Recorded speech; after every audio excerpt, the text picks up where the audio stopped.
Good morning, Chairperson, Member Vollendorf, staff and guests. The lobbies are open and the recording has begun.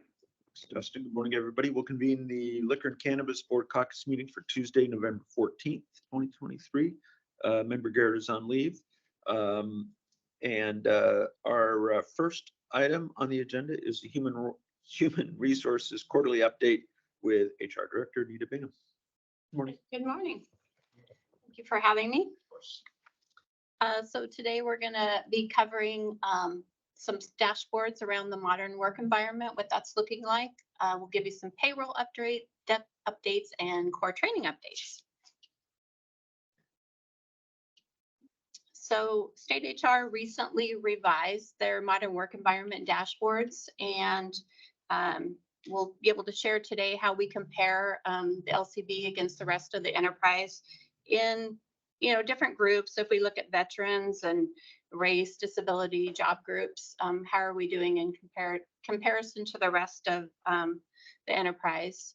I would say that this information comes from what's entered in HRMS, so it's only really as valid as what's entered in there. And I think you'll see from some of our own data and some other agencies that probably some updates need to happen with that.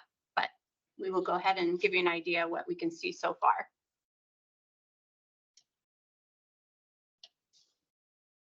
So this first slide is looking at the modern work environment in terms of telework, which we know is the ability to work from home or some other remote location. Flex time, which allows people to vary their start and end time to make it more conducive to their personal schedule. And then the compressed work week talks about people working like a 980 or a 410 schedule, where they actually work more hours in the week so that they get a day off. So that's what we're looking at there. This data is pulled as of September 2023.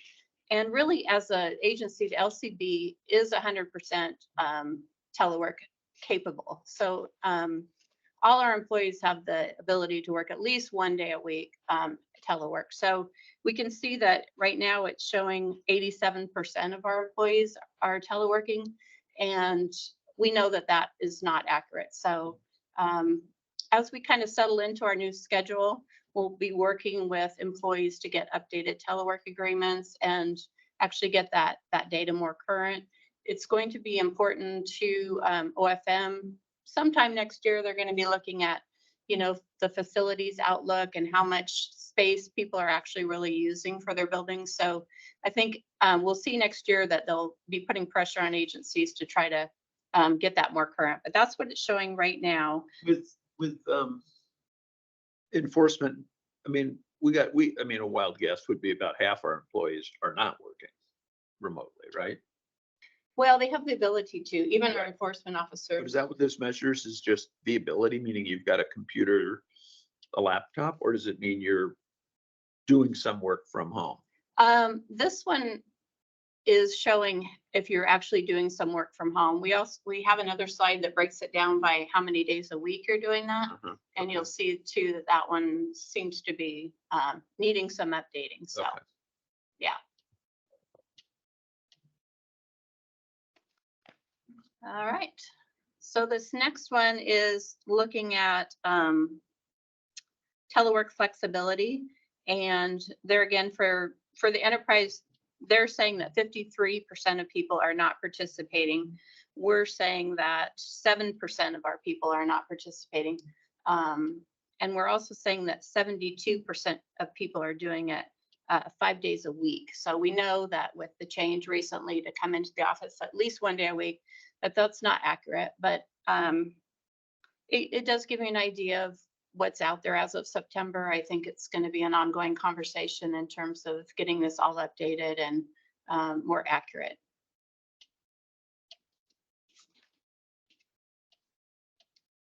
So when I was talking about the data probably not being totally up to speed, if you'll notice there in the middle column under flex time, the military department is showing 129% people participating in flex time, which there's kind of a data issue with that. So this slide is looking at us with 18 similar size agencies. So it's not looking at the DOTs, the DOC, the DSHS. it's just looking at agencies that are similar in size to us. So if you look at that, and it's kind of small, but telework, the LCB is falling 8th of the 18 other agencies that we were compared against. Flex time, we also came in 8th there. And in the compressed work week category, we came in 3rd. So, you know, we're right in there with how similar size agencies are reporting at this point. Anita, I have a quick question. Do we have a benchmark? Are we striving for anything? Are we striving to be higher or lower in any of these categories, or is this just a fact? I don't know if that's a good Yeah. question or not, but I'm curious, you know, what are we trying to accomplish?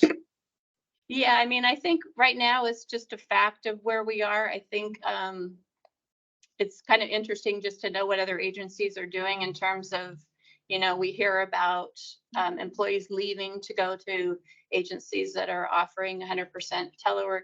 So it just kind of gives us an indication of if that's really an issue, or, you know, if that's really true. So with this, we see, I think that we're kind of right in there with at least the similar size agencies. And, you know, the ultimate goal for what we end up doing as an agency, I think that decision and conversation is still happening at management team about what that will look like.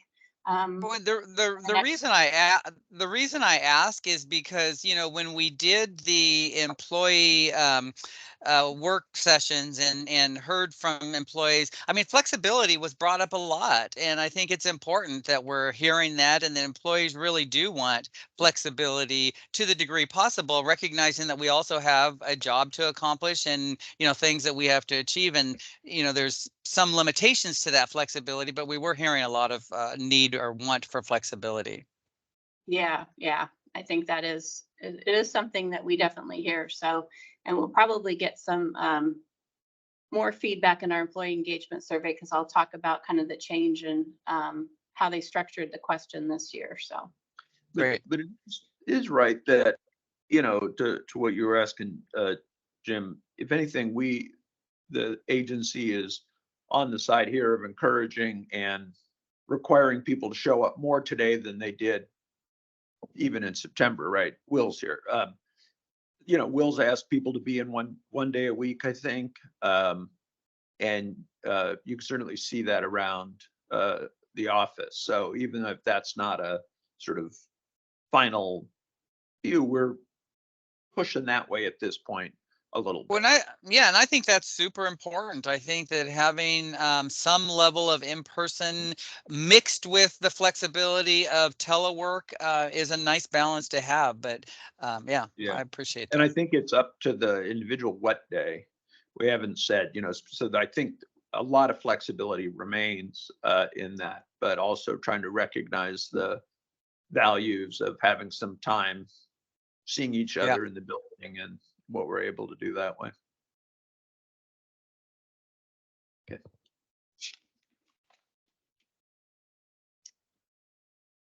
this next one is just a data point around counties where people are primarily teleworking, and there's not a huge difference. I think you're looking at 100% down to like 80%.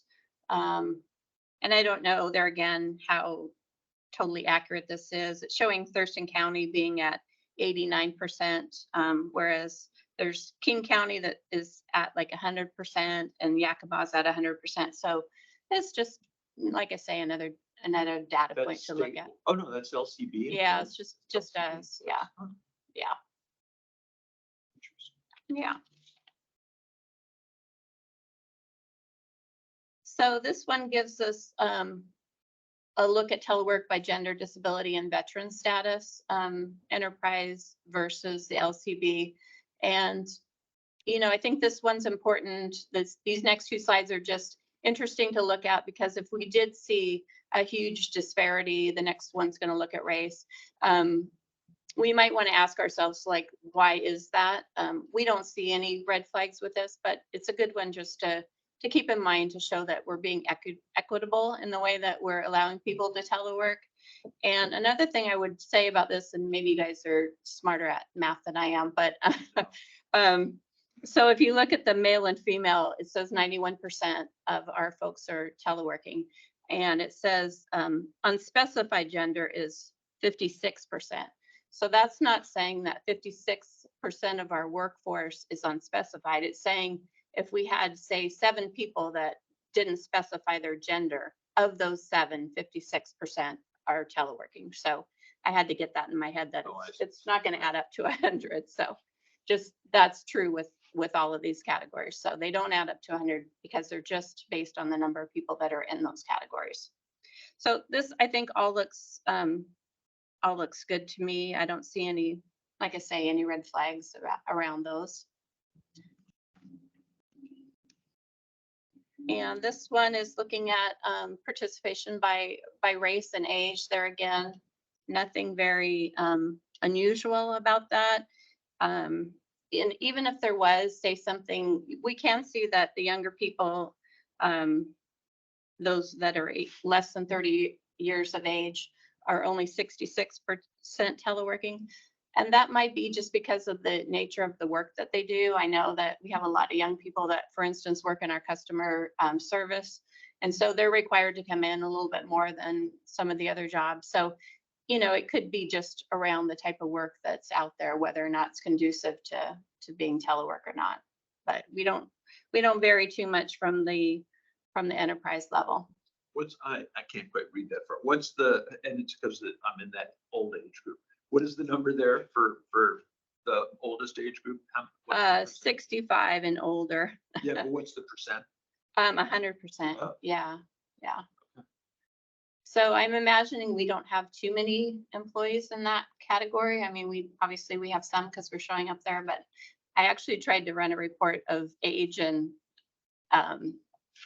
I couldn't get it to run. So I don't really know. There's a few. So and this one's a snapshot looking at the job groups and how they're teleworking. I would say, because the way Melissa had to crop this one, licensing and regulation should actually be 100% on our side there, right above or with legal, I would say. She was trying to get so that both slides would show IT, I think, as a point of reference. So she had to crop that out. But so if you look at IT, for example, for the enterprise, it falls 10th for the enterprise, and it's 11th for us. So we're right there with them. And we have 92 of our people are in the protective service workers. That's our LEOs 1 through 4. That's one of our biggest categories, and that's showing 89%. And I would say that should be 100%. So we have some work to do there to get that updated.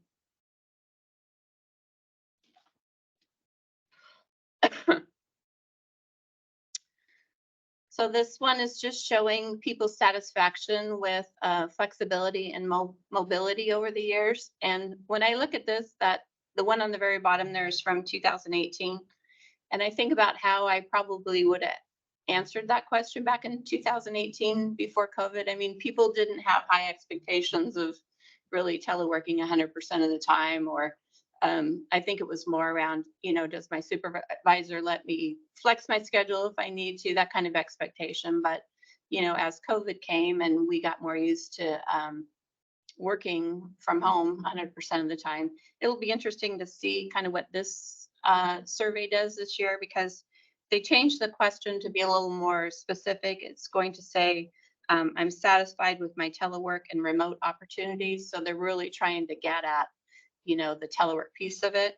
And there's also a question to ask, how many days do you currently telework per week? So there's definitely some interest in knowing as an enterprise what people are doing and trying to drill down on that a little bit.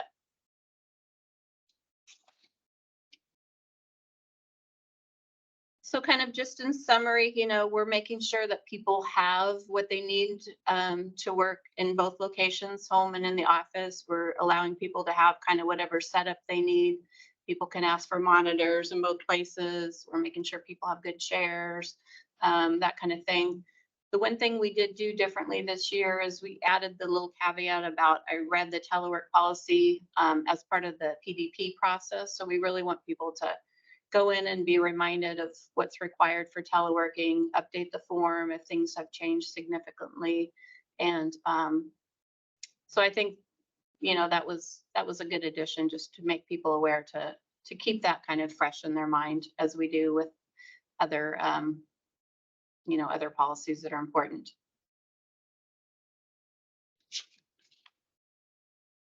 So if there's no questions, I'll move on to payroll.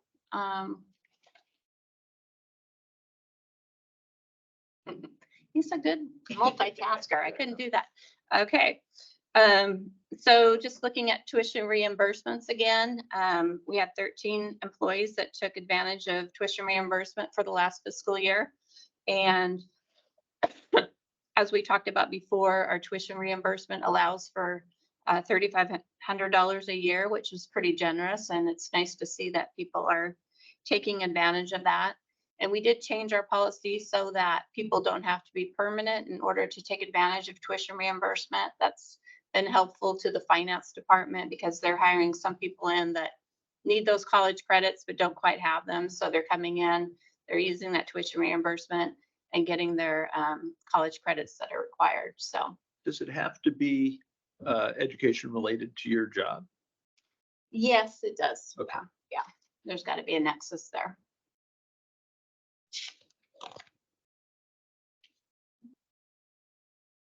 And looking at agency overtime. I'm sorry, and I'm sorry, Anita. I've just a follow-up question to David's. I'm assuming that, like, say I'm trying to work towards a degree and there's requirements that are, like your basic requirements. Can you do that if you're working towards a degree? I mean, how liberal are we with that? Does it have to apply towards your job if you're working towards a degree? Yeah, I think we're supportive of people that are working towards degrees. So if we see something that's in line with that, I think, what we might not want to see is, like, I personally went to Evergreen, and, there are some classes that are at Evergreen that are, you can definitely get business classes, but there are also fun classes that might be like creative dance or something. We probably wouldn't want to see that in the Right. transcript, but if people are working But towards a degree, we're other trying to requirements, yeah. Right. Okay, thank you. Yeah.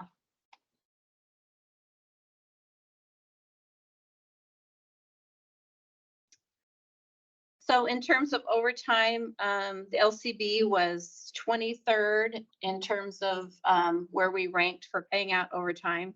We paid out $100,091, it looks like. The majority of that was enforcement. They had, over 68,000. So nothing really surprising there. I was kind of surprised that IT had very little overtime. So I'm not sure if they're kind of adjusting out when they have peak loads of things going on, or how that's working, but they had like only 10 hours of overtime, which kind of surprised me.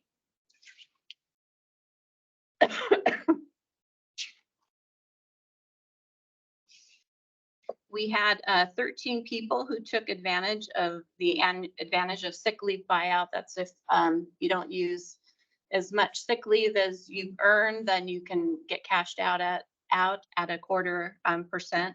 So we had 1,002 hours cashed out for a value of $11,309. So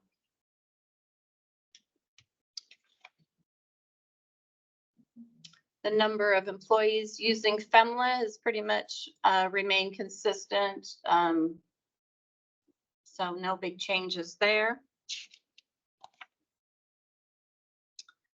So sick leave, this is kind of interesting to see the trends of how that's been going. Martha did say, though, that a lot of people that are using FEMLA for birth and bonding are using sick leave. So that kind of plays into the hours there, as it's kind of increasing a little bit.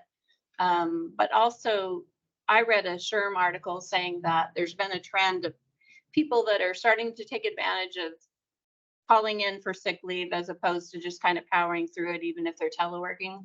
So that might be kind of what we're seeing there, is people are just taking care of themselves, which is a good thing. If you're sick, you should actually call in sick and use your leave. So But it's quite a bit less than pre-pandemic level. yeah, still less. So I also just wondered if you're working from, I mean, the change from 26,000 to 23,800, even mhm, though it's up a little bit from last year. So I guess some people, if they're working from home and they're sick, they don't call in sick, but I understand what you're saying. They may also, right. I'm all for that too. People who come to work sick are not heroes. We'll just say that Yeah. for the record. Yes, I agree. Reserve the right to chase them out of the building. So. At least now they stay home and they keep their germs to themselves Yeah, pretty right. much. But yeah, that is, we don't want to have what you're having. So Right. stay home and take care of Don't yourself. share. Yes. And this is showing our leave without pay hours. And there again, some people that are out on, say, birth or bonding are getting reimbursed through the paid family medical leave. So, they're able to just save their leave and take leave without pay because there's that benefit now that started, I believe that started in 2020 when they started paying out on that. So people are taking advantage of that, and that's a good thing because they're paying into it. So that kind of affects that number there.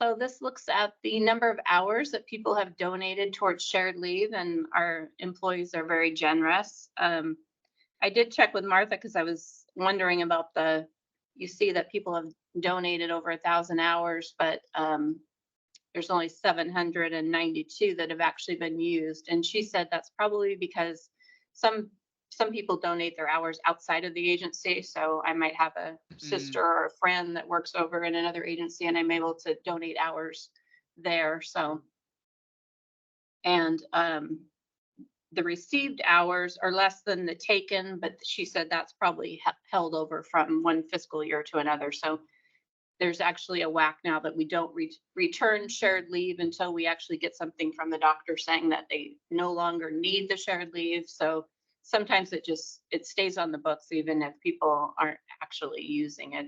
It's not really sure why they did that, but it's something that's there now.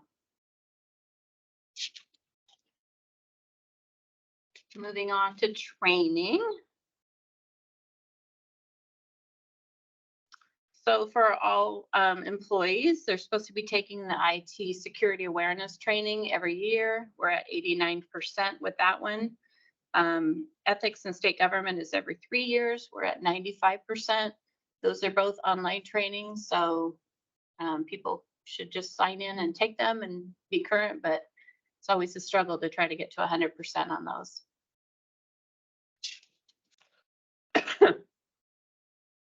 And then just keeping tabs on the DEI required training. We have 75% of our staff who have viewed the documentary, which is great. We're doing pretty well there. And just for the enterprise, they last said that 21,496 people have watched the video and 6,309 people have completed all 4 modules. So that's pretty good. We know that the modules are getting a little more available. We're hearing of people getting signed up for the first module, so that's good. Jim Weatherly in our agency is the only one that's gone through all 4. He was part of the pilot, so that kind of gave him a head start on getting through those.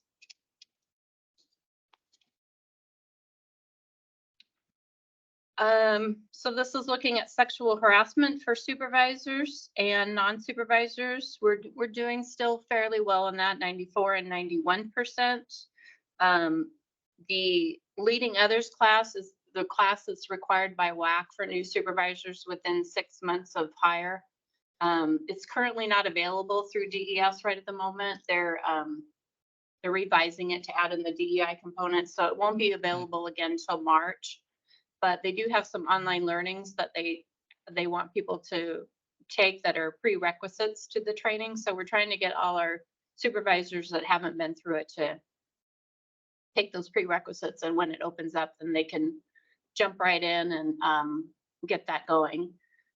Reasonable suspicion we recently brought in, and I was just discussing with management team this morning that we have the option of moving that to an online class. And so it seemed like everyone was in support of doing that. That'll allow us to get that training to people right when they get hired. So we'll be looking into doing that. And it's a 2-hour online class. So that will be nice. We'll be able to get it assigned right away. And then just keeping you up to date on the arbitration from our separations. We're getting down to the last 2. We still have one out there that's pending decision. I think the arbiter that we had ended up having some personal issues, and I truly don't know if we're ever going to get a decision from that one. The other one is pending settlement, though. The union has it. I'm not sure why it's taking so long to get it signed, but it should be wrapped up any time. And I just thought it might be of interest to you to know that 179 of our employees have received the booster incentive payment.